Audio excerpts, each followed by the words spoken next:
नमस्कार. शाळेमध्ये एकदा एका वर्गावरती जाताना शौर्य साळुंखे नावाचं इयत्ता 5वीतील मुलगा मला भेटला. तो म्हणाला की सर मी भारतरत्न डॉक्टर बाबासाहेब आंबेडकर यांच्यावरती भाषण लिहिलं. वास्तविक याच्या आधी कधी शौर्य भेटला नव्हता. त्याला विचारलं मी, अरे तुला का वाटलं भेटावं? नाही सर म्हणलं, असंच मला वाटलं की तुम्हाला ते दाखवावं. मग म्हटलं की अरे चला आपण त्याला थोडीशी संधी द्यावी. मग ज्या वर्गावरती निघालेलो होतो त्या वर्गात त्याला घेऊन गेलो. मुलांना त्याच्याबद्दलची माहिती सांगितली आणि त्याच्यानंतर त्यातला काही भाग त्यांनी सादर केला. खूप छान पद्धतीनं त्यांनी भाषण तयार केलेलं होतं. सादरीकरण देखील फार छान होतं. आणि त्याच्यानंतर तो बोलला की सर मी कविता पण तयार करतो.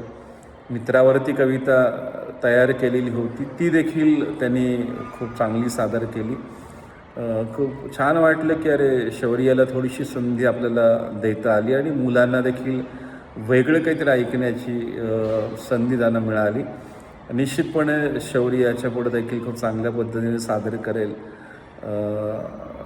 हे समाधान वाटलं. धन्यवाद.